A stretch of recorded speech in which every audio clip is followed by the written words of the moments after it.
Pertama kepada Ibu Pramini dan kepada Bapak Franky Baganu.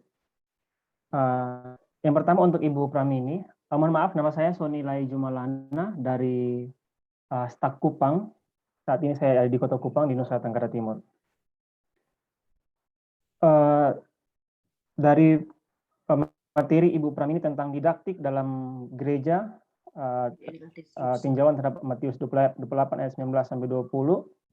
Salah satu permasalahan yang nemu yaitu gereja tidak menggunakan multimedia dalam pengajaran. Itu salah satunya. Tetapi bisa juga kita lihat bahwa mungkin kalau konteks Sumber Timur bisa Bu ya, karena memang saya tidak tahu Ibu di Sumber Timur kota atau di tengah-tengah yang Pak, antara kota dan saya melayani di pedesaan Bapak.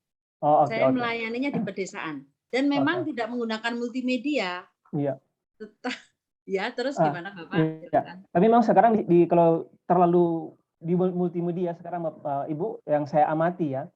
Ya. Ketika seorang gembala menyampaikan pengajaran lewat multimedia, itu jadi ada dampak negatifnya. Terkhususnya dalam pandangan teologis. Sehingga menimbulkan perpecahan polarisasi bahwa kalau pendeta A mengatakan teologinya A, terus dibantah pendeta B, akhirnya terjadi polarisasi sehingga pengikut-pengikut pun itu menjadi saling bertikai, kemudian mengajak berdebat tentang A, tentang B. Nah, yang menjadi pertanyaan saya, mungkin tidak ada solusi terhadap hal ini. Perbedaan teologi tidak bisa dipungkiri. Ya. Tetapi mungkin tidak bisa ada titik temunya supaya jangan sampai sesama orang Kristen justru yang terjadi polarisasi di dalamnya. Seperti itu, Bu. Untuk memang ini jauh sih dari teologi didaktik di dalam gereja. Ini dampaknya saja, Bu. Jadi kalau terlalu terbuka dengan media sosial, akhirnya orang bisa saling menanggapi, akhirnya sampai menyesatkan dan sebagainya. Itu yang saya amati, Ibu. Ya. Kemudian untuk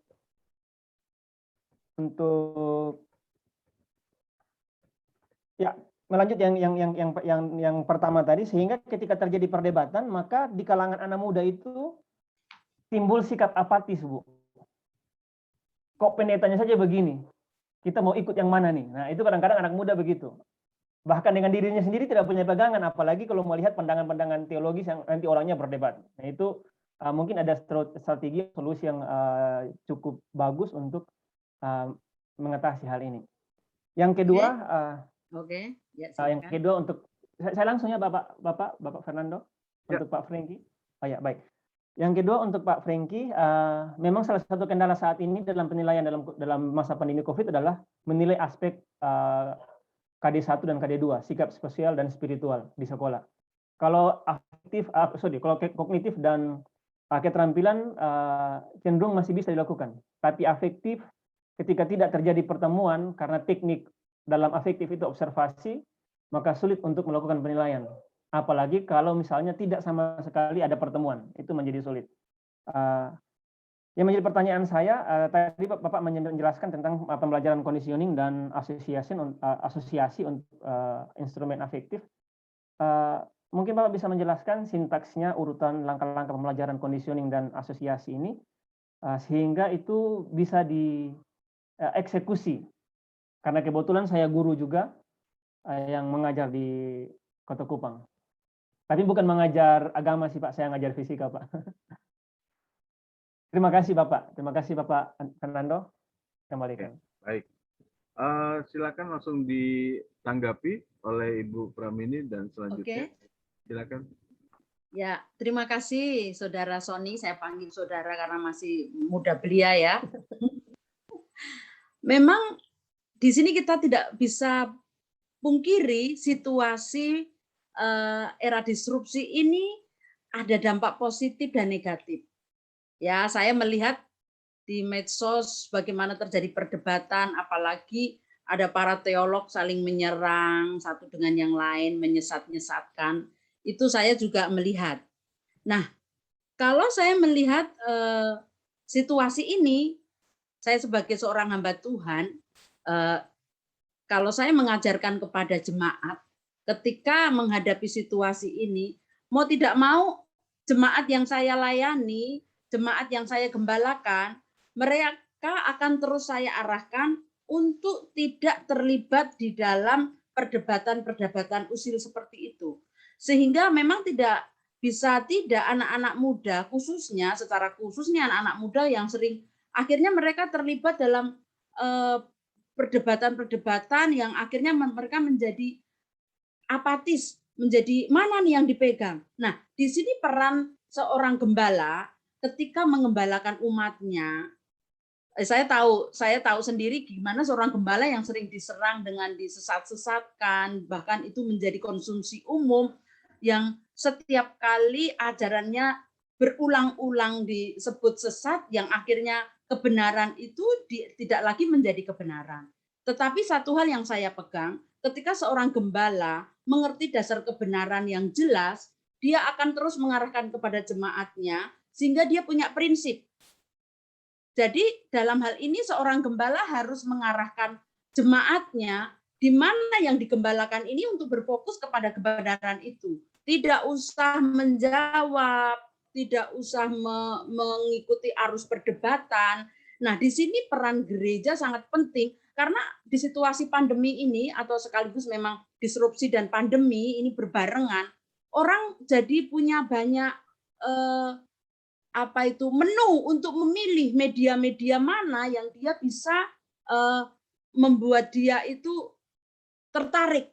Nah, jika seorang anak muda tenggelam dengan situasi seperti ini yang akhirnya membuat tidak akan membawa solusi yang baik yang sehingga dia tidak bertumbuh.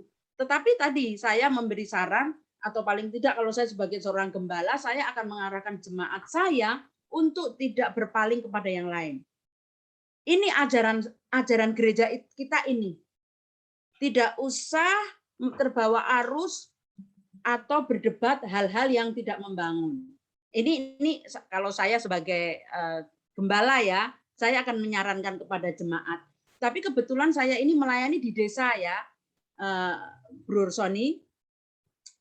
Saya di saat pandemi ini gereja kami seperti on off gitu.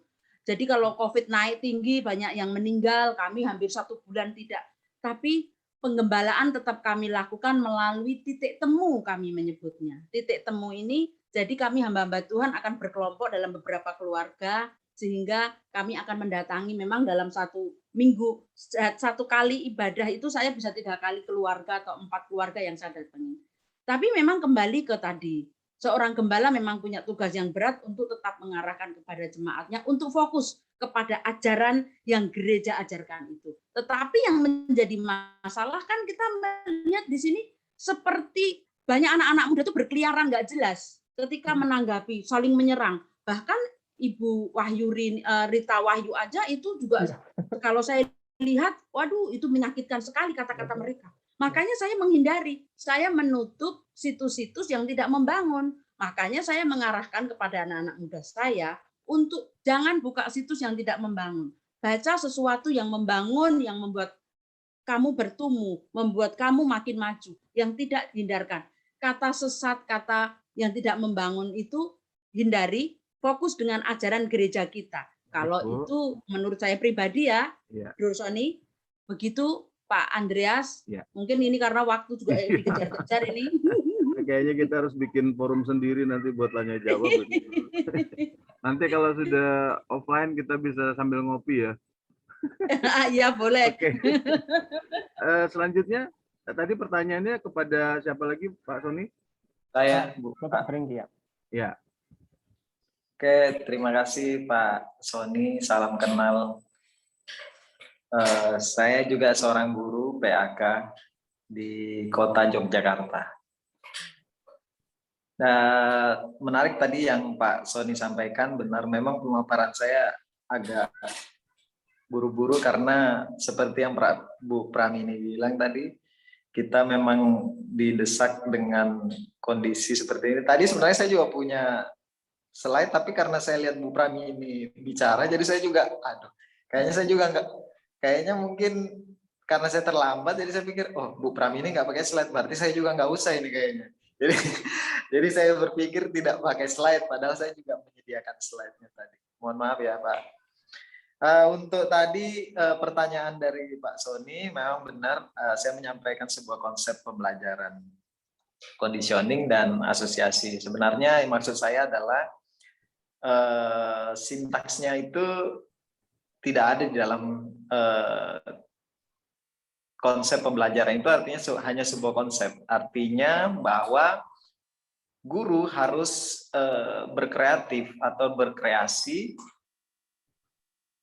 mencoba di mana model yang paling tepat untuk digunakan. Karena kan kita sebagai guru kan Bapak tahu sendiri.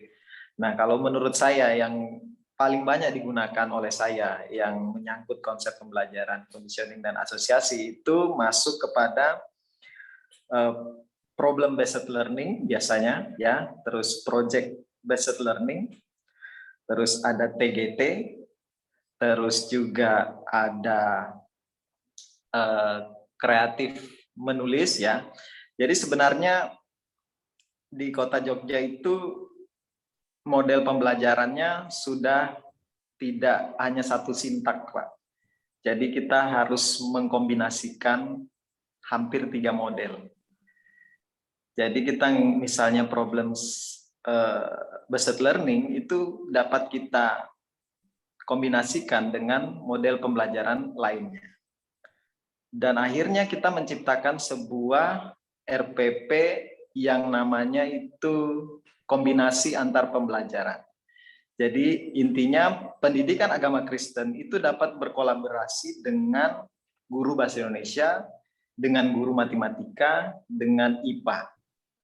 Nah sebenarnya di sanalah sebuah keluasan di dalam konsep pembelajaran yang tadi saya paparkan, sehingga dapat melakukan berbagai macam fleksibilitas ya di dalam kondisi dan juga di dalam membangun sebuah respon dan stimulus saat pembelajaran itu berlangsung.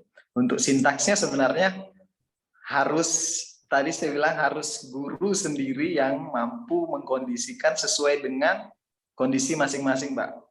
Jadi kalau Bapak berada di daerah tentu berbeda dengan kami yang ada di Kota Yogyakarta. Karena bagi kami sinyal kan tidak menjadi masalah, perangkat juga tidak menjadi masalah, dan hal yang menjadi masalah bagi kami hanya kemampuan guru. Tetapi untuk di desa dan lain sebagainya tentu punya masalah yang lebih kompleks karena mereka mengalami masalah sinyal dan lain sebagainya. Tidak dapat menggunakan seperti kami di tempat ini. Itu sih jawaban saya, Pak. Terima kasih, Pak Sony. Ya, terima kasih Bu Pramini, Pak Franky, terima kasih. Saya juga dari Sumba, Bu. Terima kasih banyak Bu Pramini sudah mendedikasikan dirinya untuk Pulau Sumba. Pak Sony tadi ada pertanyaan ke Ibu Deli? Tidak Pak, tidak. Saya cuma dua tadi baik. Pak. Ibu Pramini dan waktunya sangat mepet sekali. Silakan Pak Supriyadi. Ya, saya pengen bertanya ke Pak Franky dengan Ibu Deli. Pak Franky, saya sebenarnya sangat tertarik dengan materi Bapak ini karena memang penilaian itu hendaknya harus sampai menilai ke perilaku. Cuman yang menjadi persoalannya, karena saya juga ngajar Pak, jadi saya juga setuju dengan konsep penilaian seperti itu. Cuman kan kita akhirnya tidak bisa juga melampaui kapasitas kita sebagai seorang pendidik untuk apa namanya, sudah ada patron kan, patron penilaian itu udah ada yang harus 9, 10 dan sebagainya. Sementara kan menurut saya, sorry kalau salah nanti Pak Franky bisa klarifikasi. Menurut saya menilai sikap itu kan nggak bisa 9, 10 gitu loh.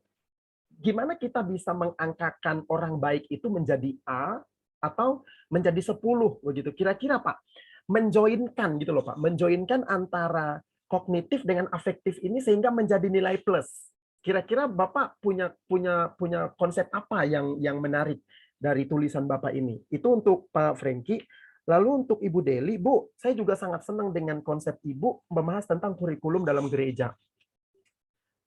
Gereja-gereja terlalu terpaku dengan konsep-konsep yang seremonial, yang ideal gitu ya. Malam Senin ibadah bapak-bapak, malam Selasa ibadah ibu-ibu. ibadah pemuda dan sebagainya.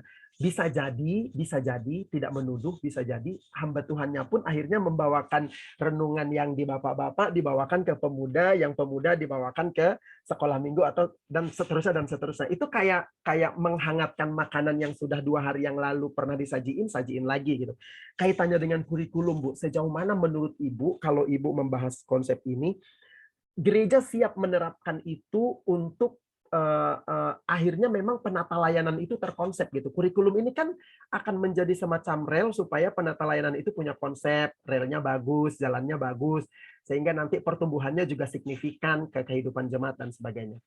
Itu Bu yang terlintas dalam pikiran saya selama tadi Ibu memaparkan materi Ibu ini, dan ini sih keren banget kalau menurut saya gitu loh. Tapi penghematan saya, menurut yang saya perhatikan, gereja juga kayaknya terlalu terpaku dengan hal-hal yang sangat seremonial. Ya udah gitu loh, pokoknya ibadahnya nyanyi apa dan sebagainya, udah tuh nanti pulang sebelumnya makan, udah kayak gitu loh. Gimana Bu kira-kira? Itu pertanyaan saya untuk Pak Frankie dengan Ibu Deli. Terima kasih Pak. Ya, ini mohon maaf sekali waktunya, nanti kita bisa dibubarkan dari main room. Ya, sangat menarik sekali di pembicaraan kita. Dan tadi sudah disinggung, mungkin adalah lebih baik bagi Bapak Ibu pemateri untuk menuangkan ini dalam bentuk artikel yang utuh, ya. Dan sebisa mungkin ini bisa dipublikasikan. Nah, mungkin kalau dari nada-nada bicaranya Pak Supriyadi ini kayaknya juga aktif di jurnal ini sepertinya. Begitu Pak Supriyadi? Puji Tuhan sudah Pak. Kami Sinta 3 Pak, jurnal kami Pak. Oh iya, berarti boleh dong ya kita masukkan ini. Tapi lagi Boleh. apa ya di Mana Rafflesia kami Pak, Bengkulu Pak. Saya tinggal di Bengkulu Pak. Oh iya. Ya, Nah, nama jurnalnya Mana Rafflesia, boleh Bapak Ibu kunjungi di STTABACID. Ya Manara Plus ya. Sinta Ya. 3 itu Bapak Ibu ya. Nanti kita bisa saling berkolaborasi supaya tulisan kita bisa dipublikasikan di nasional terakreditasi, dan juga sekaligus juga mendukung Manara Fresia, di mana teman kita ada di sana ini ya.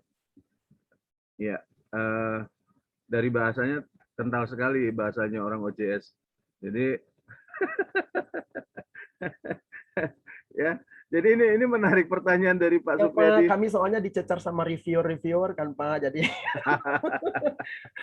Ya, intinya begini Bapak Ibu, pertanyaan dari Pak Supriyadi ini sebetulnya mengarahkan supaya ada bagian-bagian yang memang mungkin belum tampak jelas ya, sehingga ketika itu nanti mau dipublikasikan atau maksud saya hendak dibaca secara umum, dan tentunya karena beliau dari OJS ini jadi medianya, tidak tertangkap gagasan yang pentingnya ya, yang mungkin sudah ada tetapi tidak tertuangkan di situ. Nah, mungkin kelemahannya adalah karena ini tadi jalur cepat ya. Kadang-kadang namanya orang cepat, keluar dari kamar mandi sabun masih ada di kepala juga kita nggak tahu, kurang lebih seperti itulah ya. Nanti mungkin bisa dilengkapi tulisannya dengan format yang bisa dimasukkan ke dalam tulisan jurnal ya, imratnya dimasukkan, dan itu nanti bisa, bolehlah nanti kita calling dengan Pak Supriyadi. Pak Supriyadi sana chiefnya editor atau apa Pak? Sebenarnya saya tidak termasuk dalam kepengurusan Pak, karena saya lebih concern di kampus. Iya. Tapi teman-teman yang ngurus jurnal itu kan dia ada timnya Pak. Iya. Gitu. Itu Pak Yuri udah masukin Pak kemarin. Belum Pak, belum. Harus Boleh Bapak Ibu, boleh. Kalau Bapak Ibu ada yang mau masukin artikel ke jurnalnya kita, Mana Rafflesia, itu sudah Sinta 3, sudah OJS, silakan. Bisa dihubungi di webnya, nanti Bapak Ibu bisa langsung berkomunikasi dengan penanggung jawabnya. Saya sih nggak yang bertanggung jawab di situ, tapi itu bagian kerjaannya kami gitu loh. Ya. Gitu Pak. Ya baik ya. Jadi lebih semangat lagi. Ini mau ditambah waktunya karena ternyata saya baru sadar bahwa ini ditutup di breakout room. Ini masih mau dilanjutkan atau kita close sesuai dengan timing? Ya, jadi saya nggak perlu menjawab dong nih Pak. Bagaimana Pak Supriyadi? Karena Kan Pak masih ada Supriyadi yang waktu, akan Pak, menutup tuh. doa ini menurut. Masih ada 47 menit, Pak. Bolehlah Pak Frankie dengan Ibu Deli ngasih secerca 47. harapan gitu terhadap pertanyaan. Boleh ya? Kegiatan kita sampai 21.00, Pak. Oh iya Itu udah habis 46. nih Pak. Ini di Ya. Sumba udah jam 10 nih, Pak. Pak, di Manado udah jam 10 nih Pak. Ya, jam 10 di Ya, Sumba. ya, kasihan. Waktu kita berbeda ya. Ya kemarin kita kuliahnya sampai setengah 11 loh Pak. Itu Bu Deli udah gerasa Mungkin keluar. 1 menit, Pak. Boleh, 1 boleh, menit, Pak Frankie boleh deh. Pak Frankie boleh deh Ya, sama Bu ya Deli. semenit lah Pak ya. Pak Ya, Frankie ya, dulu ya semenit, bersama semenit, ya. Pak. Iya. Jadi kita nggak ada Tidaknya hutang loh Pak. Menjawab. Saya pertama ya, Pak. Boleh. Ya, terima kasih Pak. Memang itu yang Bapak sampaikan merupakan rahasia umum yang kita alami ya sebagai seorang guru. Karena guru PAK itu dituntut harus memberikan nilai baik, sedangkan nilai anaknya itu buruk. Ya, dan standarnya adalah PAK itu adalah nilainya B. Ya, itu sudah diatur. Kalau kepala sekolah bilang harus B, ya kita harus B. Bagaimana caranya guru menciptakan sebuah kolaborasi antara kognitif dan afektif, dan itulah yang saya lakukan, Pak. Ya, saya mencoba, memang caranya adalah saya mencoba untuk mencari di materi mana kita dapat mengkolaborasi antara kognitif dan afektif itu. Jadi tidak setiap materi, karena materi itu kan langsung diberikan dari atas, Pak. Jadi artinya kita nggak bisa mengubahnya dengan judul dan lain sebagainya, kita hanya bisa mengubah di dalamnya saja. Mengubah bagaimana modelnya, mengubah bagaimana cara kita bisa mengkolaborasi antara kognitif dan afektif.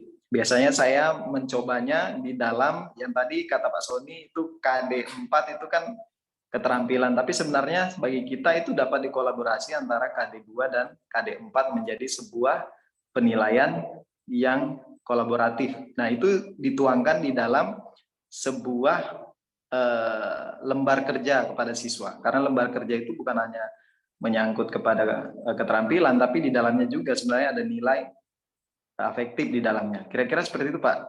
Terima kasih ya, Pak. Saya nggak bisa jawab lebih panjang lagi nih karena waktunya. Ya, ditunggu papernya saja itu. Ya, terima kasih Pak Andreas. Baik. Silakan Ibu Deli. Ya terima kasih Pak Andreas. Sebenarnya beliau ini sudah tahu jawabannya tapi mau bertanya. Nambah-nambah waktu aja sebenarnya ini. Oke baik, terima kasih Pak Supriyadi. Kayaknya kita harus melihat kurikulum itu secara luas. Seperti yang saya sudah sampaikan tadi, kurikulum itu nggak bisa dibatasi hanya dengan kegiatan-kegiatan rutinitas dalam beribadah. Yang penting udah beribadah, udah deh cukup. Enggak. Kurikulum itu luas dan dia dimulai dari kualifikasi seorang pendidik, pemimpin, juga di dalamnya ada sistem organisasi, bahan pengajaran, termasuk juga sistem keuangan. Itu masuk dalam kurikulum PAK itu sendiri. Makanya kurikulum PAK dari kertas dan pulpen ya kan sampai kepada bangku-bangku itu juga menjadi sistem dalam kurikulum PAK itu sendiri. Makanya segala sesuatu yang tersentuh dengan gereja itu masuk dalam sistem kurikulum. Kalau dibilang tadi bagaimana makanan yang mentah dipanasin lagi, makanan yang udah disajikan sebelumnya dan dipanasin lagi, saya rasa yang terlupakan dalam kurikulum itu adalah evaluasi. Apa yang perlu dievaluasi dari kurikulum? Kenapa jemaatnya nggak bertumbuh?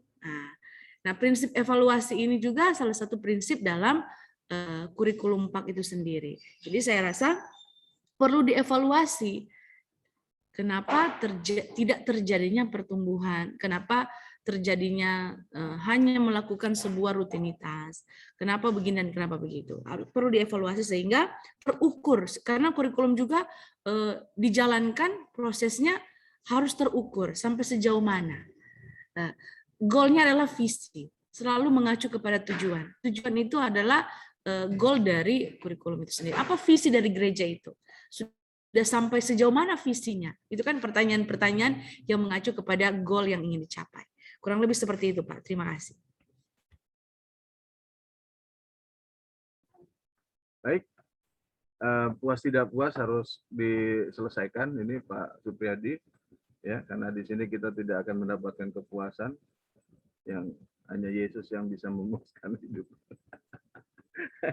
Ya, baik Bapak Ibu, terima kasih buat kesediaannya dan kesiapannya untuk saling bertanya jawab. Tidak ada gading yang tak retak, tentunya semua ada kekurangan dan kita di sini bersama-sama untuk saling membangun, ya.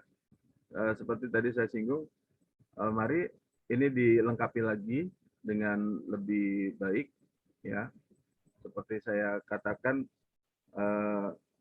oh iya, Ibu Deli berarti ikut kelas yang itu ya, yang saya apa namanya, ya mahasiswa banyak yang selalu protes. Pak, masa kita disuruh bikin artikel jurnal? Bukan, ya itu artikel jurnal itu kan hasil dari apa yang kita kerjakan. Ya, kalau sudah ada yang dikerjakan pasti ada yang bisa dilaporkan. Dan apa yang dilaporkan itu kita tuliskan dalam bentuk artikel jurnal yang kemudian itu akan bermanfaat, apalagi kalau Bapak Ibu berprofesi sebagai dosen atau juga guru. Guru juga perlu untuk mengaktualisasikan diri dan itu menambah nilai value dari seorang pendidik ya, khususnya di Indonesia ini, seluruh dunia sebetulnya, tapi kita lebih dituntut sekarang ini ya. Baik, saya rasa cukup demikian. Sekali lagi terima kasih untuk semangatnya, untuk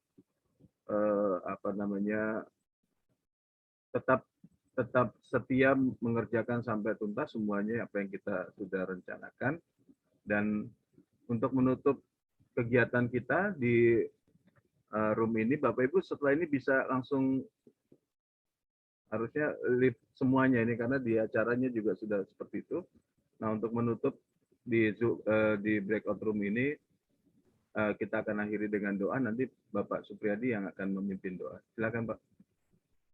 Bapak Ibu, kita bersatu dalam doa. Tuhan, terima kasih, kami bersyukur dari sore tadi hingga malam ini Tuhan memberi kami konsentrasi yang baik untuk dapat menyimak beberapa pemaparan yang disampaikan oleh rekan-rekan kami, oleh para pimpinan kami, dan kami juga merasa bahwa inilah cara Tuhan memperlengkapi kami untuk kami juga boleh memperlengkapi banyak orang. Biarlah kami semakin diberi hikmat untuk menjalankan semua tugas tanggung jawab kami, dimanapun kami Tuhan letakkan untuk melakukan tugas tanggung jawab pelayanan. Terima kasih untuk sesi hari ini yang sudah kami lewati. Berkati kami semua dalam nama Tuhan Yesus kami sudah berdoa. Amin. Amin.